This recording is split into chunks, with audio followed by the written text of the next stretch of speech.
Manfaat pagi anda bersama kami dengan pelbagai informasi. Saya Sabri Abdul Malik. Terus ke tajuk utama Buletin Pagi. Mangsa banjir meningkat lebih 19,000 orang.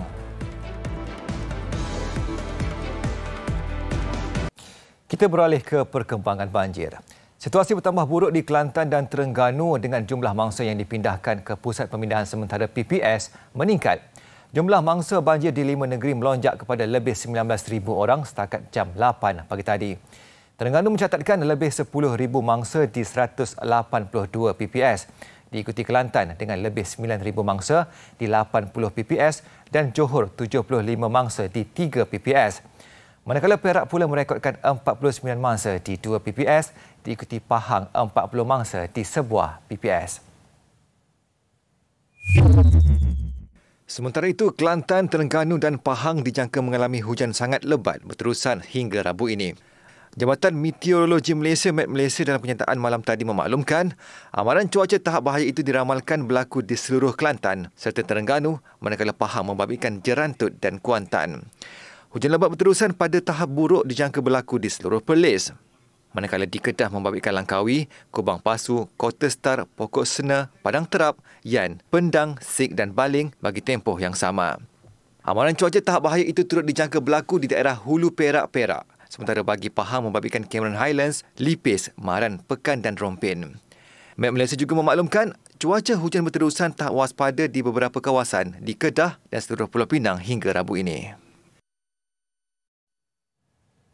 8 jajahan di Kelantan terjejas akibat banjir sejak semalam. Pengarah Pengurusan Bencana Pejabat SUK Kelantan, Nik Muhammad Nur Nik Ishak berkata, paras air di sungai utama negeri berkenaan juga menunjukkan peningkatan.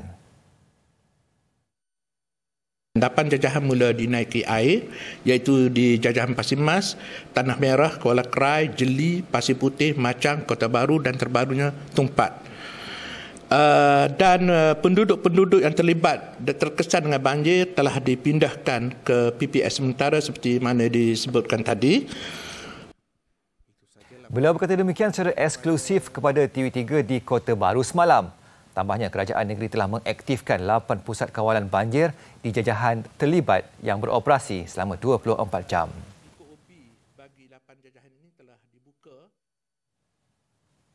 Semua lokasi di pelancongan di Kelantan yang berisiko tinggi termasuk kawasan Cerun dan Kepala Air ditutup untuk sementara waktu bermula semalam. Pengerusi Jawatan Kuasa Kerajaan Tempatan Perumahan dan Kesihatan Negeri, Datuk Dr. Izani Hussein berkata, tindakan itu susulan arahan kerajaan berikutan tragedi Batangkali. Ketika dihubungi, beliau berkata semua lokasi terutama di Jeli dan Kuala Krai ditutup sehingga diberitahu gelap. Dalam pada itu, Pengarah Bahagian Pengurusan Bencana Negeri Kelantan, Nik Muhammad Nur Nik Ishak berkata, semua pusat peranginan berkenaan ditutup sementara bagi memastikan keselamatan orang ramai ketika ini. Bagi pihak pengerusi Jawatankuasa Bencana Negeri Kelantan, Yang Berhormat Datuk Kaistia, Datuk Setiausaha Kerajaan Negeri Kelantan telah bersetuju supaya kawasan-kawasan rekreasi, pantai dan juga aktiviti ditutup sementara sementara waktu. Air terjun pantai dan juga kawasan-kawasan perkelahan di kawasan bukit yang berisiko berlaku runtuhan cerun. Katanya antara ditutup ialah Jeram Mengaji Agro Resort di Pasir Putih yang dipercayai mengalami aliran kepala air dalam kuantiti yang besar mengalir dari hulu sungai pagi semalam dan mengakibatkan kerosakan.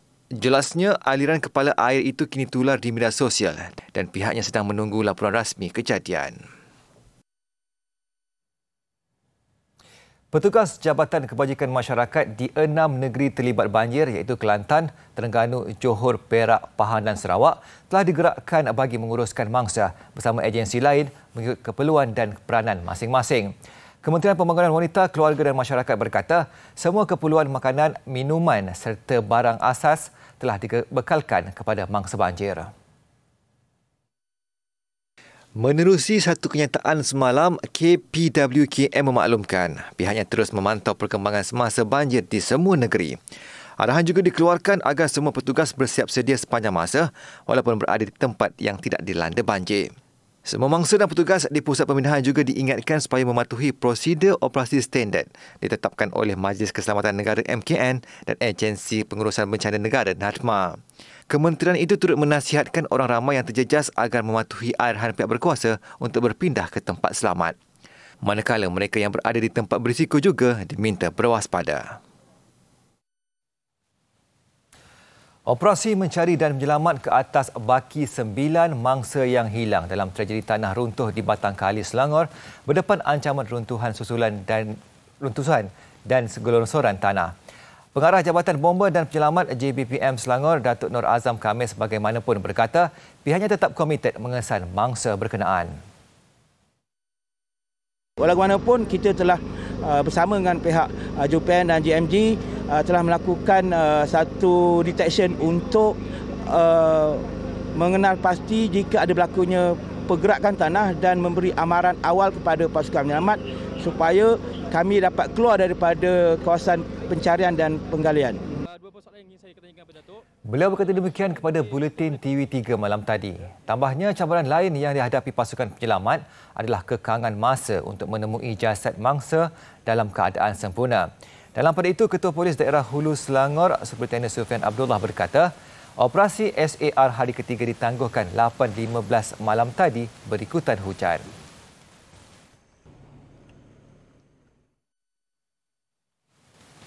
Sementara itu, misi mencari dan menyelamat SAR di Batang Kali julung kalinya menggunakan alat pengesan radar penembus tanah GPR bagi mengesan badan manusia. Teknologi itu juga digunakan bagi mengukur ketebalan tanah runtuh.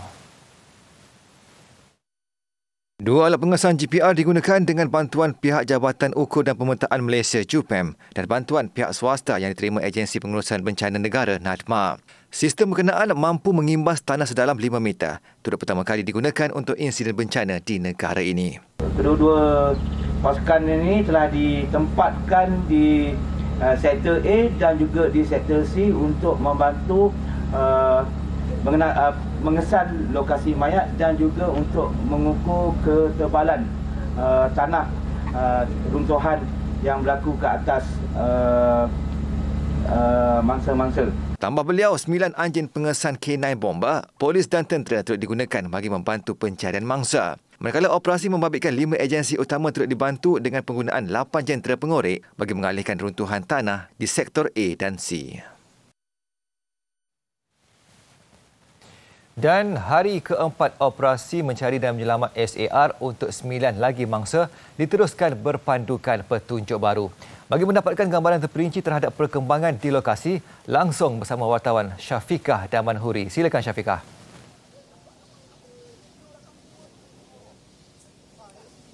Baik, Assalamualaikum dan salam sejahtera. Terima kasih Sabri. Dan hari ini operasi bagi mencari baki 9 lagi mangsa kejadian tanah runtuh di Fathers Organic Farm Batang Kali diteruskan. Dan apa yang dapat saya kongsikan, taklimat kepada anggota yang menyertai operasi mencari dan menyelamat dilakukan pada jam 7.30 pagi dan kemudiannya operasi dijalankan pada jam 8 pagi tadi. Dan apa yang dapat saya kongsikan di sini, kehadiran daripada unit K9 bomber menjadi tumpuan. Dan hari ini fokus pencarian akan dilakukan di kawasan sektor A dan sektor C serta kawasan yang masih belum digali. Dan semalam pengarah bomba Selangor Datuk Nur Azam memaklumkan pihaknya mencari mangsa yang belum ditemui berdasarkan 4 petunjuk baru di lokasi tanah runtuh ini. Dan operasi dijalankan dengan penggunaan radar penembusan tanah GPR. Dan perkara itu dikatakan sangat membantu dalam operasi mencari dan menyelamat SAR ini untuk mengecilkan skop lokasi pencarian. Dan saya difahamkan pada jam 10 pagi nanti satu sidang media akan dilakukan oleh agensi yang terlibat termasuk juga Ketua Polis Daerah Hulu Selangor, Superintendent Sufian Abdullah dan juga pengarah bomba Selangor Datuk Nur Azam Khamis. Dan apa yang dapat saya kongsikan ketika ini di pusat operasi mencari dan menyelamat di tanah runtuh Batang Kali ini, cuacanya sedikit mendung dan berangin. Dan setakat ini pada jam 9:12 pagi ini masih lagi belum ada apa-apa sebarang perkembangan yang mana menemui mayat yang masih lagi berbaki 9 mangsa di tapak tanah perkemahan ini. Dan saya kira itu sahaja dahulu yang dapat saya kongsikan dari sini, Sabri. Baiklah, terima kasih Syafiqah atas laporan langsung dari Batangkali. Kita terus ke berita ini. Bagi mengelakkan runtuhan susulahan berlaku di Fathers Organic Farm, Gotong Jaya, Batangkali, Jabatan Kerja Raya sudah melaksanakan kerja pencegahan pembaikan jangka pendek iaitu menutup segera permukaan cerun yang terdedah. JKR turut membuat pengalihan air saliran permukaan dan longkang sedia ada untuk mengelakkan air larian masuk ke dalam kawasan runtuhan dan pemasangan tilt sensor bagi pemantauan pergerakan tanah. JKR dalam kenyataan semalam turut memaklumkan tindakan siasatan tanah terperinci dijangka dilaksanakan di tapak sejurus operasi mencari dan menyelamat ditamatkan. Jabatan itu juga berkata berlaku 2 kegagalan cerun di lokasi kejadian tanah runtuh di laluan B66 Seksyen 13.0 Jalan Batangkali, Genting Highlands dengan sela masa 20 hingga 30 minit di antara keduanya. Kegagalan cerun yang pertama juga berkemungkinan besar berlaku di kawasan perkemahan. Ia sekaligus mengakibatkan kawasan di kaki cerun jalan raya menjadi lemah, mengakibatkan berlakunya runtuhan kedua yang lebih besar. Aliran air bawah tanah yang aktif juga dikesan di lokasi cerun runtuh, terutamanya di kawasan tapak perkemahan. Parlimen akan mula bersidang buat pertama kali selepas PRU 15 hari ini. Agenda utama pastinya berkaitan pemilihan yang di-Pertua Dewan Rakyat, timbalannya dan angkat sumpah bagi ahli Parlimen. Juga turut menjadi tumpuan hari ini adalah usul undi percaya terhadap Perdana Menteri. Bagi mengetahui perkembangannya, kita terus sahaja bertelephone langsung bersama Juliana Syarin di lokasi. Silakan Juliana. Sabri, selepas melalui pelbagai episod dalam arena politik negara, mesyuarat pertama penggal pertama Parlimen ke-15 membuka tirainya hari ini. Pastinya ia perkara yang amat ditunggu-tunggu banyak pihak, bukan sahaja pemerhati politik, malah rakyat sendiri. Mesyuarat pasca PRU 15 ini juga melakar sejarah buat negara apabila menjadi persidangan pertama di bawah kerajaan perpaduan yang melibatkan 5 gabungan politik utama di negara ini, iaitu Pakatan Harapan PH, Barisan Nasional BN, Gabungan Parti Sarawak GPS dan Gabungan Rakyat Sabah GRS. Merujuk kepada notis dan aturan mesyuarat, antara agenda utama hari ini selepas dibuka dengan bacaan doa dan proklamasi, perkara yang perlu didahulukan adalah memilih yang di-Pertua Dewan Rakyat. Mengikut undang-undang, kerajaan maupun pembangkang perlu menghantar nama untuk jawatan itu 14 hari sebelum Parlimen bermula. Blok kerajaan difahamkan mencalonkan bekas ahli Parlimen Sungai Petani, Datuk Johari Abdul, bagi mengisi kerusi yang dikosongkan Tan Sri Azhar Azizan Harun itu, sementara Perikatan Nasional PN memilih bekas ahli Parlimen Kanga, Tan Sri Muhammad Razi Sheikh Ahmad. Baik, seterusnya ahli-ahli Dewan Rakyat akan mengangkat sumpah, kemudian disusuli dengan pemilihan timbalan yang di-Pertua Dewan Rakyat. Mesyuarat akan diteruskan dengan pembentangan usul undi percaya bagi memuktamadkan keabsahan pelantikan Datuk Sri Anwar Ibrahim sebagai Perdana Menteri ke-10. Berdasarkan suhu politik semasa, beliau dilihat tiada masalah bagi memperolehi sokongan majoriti melebihi 112. Beberapa proses yang disebut memperlihatkan ahli Parlimen ini bertanggungjawab mengundi selepas selepas rakyat mengundi mereka pada PRU 15 lalu. Kedudukan blok kerajaan akan diketuai oleh pengerusi PH yang juga Ketua Majlis, Datuk Sri Anwar, bersama timbalan Perdana Menteri Datuk Sri Ahmad Zaid Hamidi dan Datuk Sri Fadilah Yusof. Blok pembangkang pula diketuai Ketua Pembangkang Datuk Sri Hamzah Zainuddin bersama pengerusinya Tan Sri Muhyiddin Yassin dan Tan Sri Abdul Hadi Awang. Yang pasti sidang Parlimen kali ini berlangsung tanpa figura yang sebelum ini lantang di Parlimen, antaranya Tun Dr. Mahathir Mohamad, Datuk Sri Najib Tun Razak, Khairi Jamaluddin, Datuk Sri Tajuddin Abdul Rahman, Datuk Sri Azmin Ali, Datuk Sri Nazri dan juga Khalid Samad.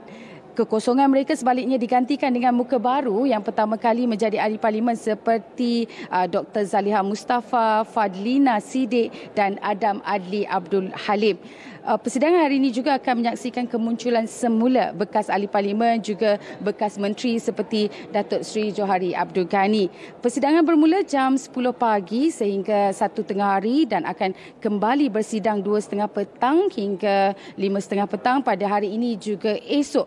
Difahamkan istiadat pembukaan Majlis Parlimen oleh Yang di-Pertuan Agong akan dilangsungkan pada tahun hadapan. Saya kira itu saja yang boleh saya sampaikan ketika ini. Kembali semula bersama Sabri di Sri Pentas. Terima kasih Juliana langsung dari bangunan Parlimen. Keterujaan nak menanti juara Piala Dunia Qatar 2022 dirasai lebih 1,200 peminat bola sepak di Wangsa Maju, Kuala Lumpur malam tadi. Ia dimeriahkan dengan acara tayangan skrin besar sempena perlawanan akhir anjuran Media Prima Omnia dan jenama Lozenz Strepsils menerusi program Yalla Bola. Bertempat di lokasi ketiga dan terakhir, restoran Mama NZ Curry House. Program Yalla Bola mengumpulkan peminat bola sepak di bawah satu bumbung dan menghangatkan lagi acara dengan pelbagai aktiviti dan pertandingan.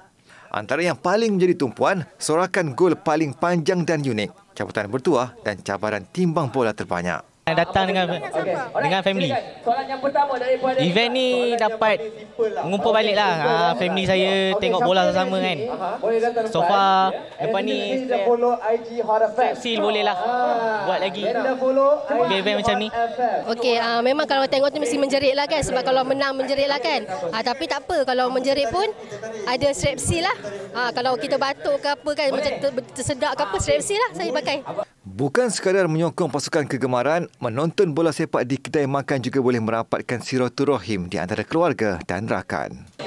Okey, bila ada Piala Dunia macam ni, kawan-kawan yang kita yang jauh, yang jarang berjumpa, kita borak dalam grup WhatsApp, kita akan berjumpa satu tempat. Contohnya seperti dekat NZ Curry House ni, kita akan tengok bola bersama, yang jarang jumpa, yang ada anak bini semua dia tinggal anak bini dia, kita akan tengok bola bersama walaupun kawan tu dah lama tak jumpa. Keasyikan menonton perlawanan akhir sehingga ke penentuan penalti menyaksikan kedai mamak ibarat stadium bola sepak yang dipenuhi dengan sorakan ketika pemain berjaya menjaringkan gol. Program turut dimudahkan dengan kehadiran selebriti tempatan dan bekas pemain bola sepak kebangsaan Shahrum Kalam.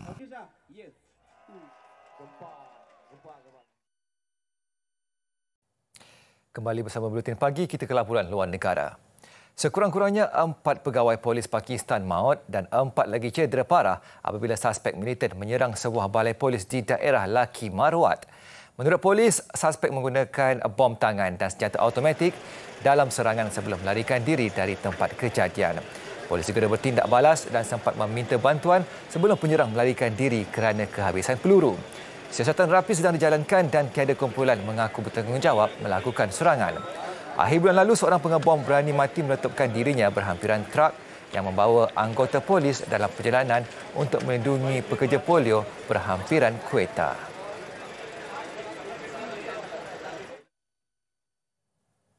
Dua beradik dilaporkan maut selepas dilanggar seorang pendatang haram Yahudi di tebing barat.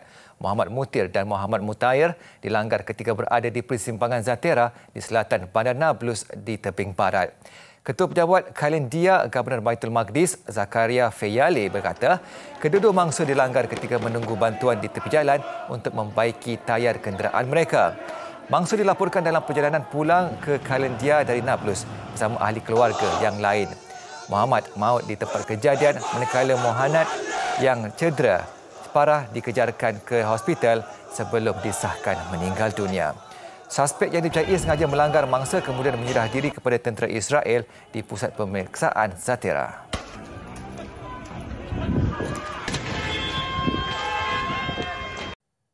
Kita ke laporan sukan. Kejayaan Argentina memenangi Piala Dunia 2022 di Qatar disambut dengan pesta besar-besaran di ibu negara itu. Jarak Buenos Aires dan Qatar terpisah hampir 14,000 km tetapi tiada yang dapat memisahkan semangat dan kegembiraan penyokong pasukan kebangsaan. Mereka yang mengikuti perlawanan akhir dengan tayangan siaran di skrin besar di lokasi tumpuan bandaraya itu merasai sendiri debaran dari awal hinggalah tidak dapat mengawal perasaan lagi apabila Argentina disahkan sebagai pemenang. Penyokong menyifatkan sebagai detik manis selepas harapan demi harapan dari awal permainan di sekat Perancis. Peminat setia Las La Albiceleste turut menjulang spanduk wajah Lionel Messi yang dijulang sebagai legenda sebaris Diego Maradona selepas memenangi trofi Piala Dunia sebelumnya selepas 5 edisi sejak mula membuat penampilan pada 2006 di Jerman.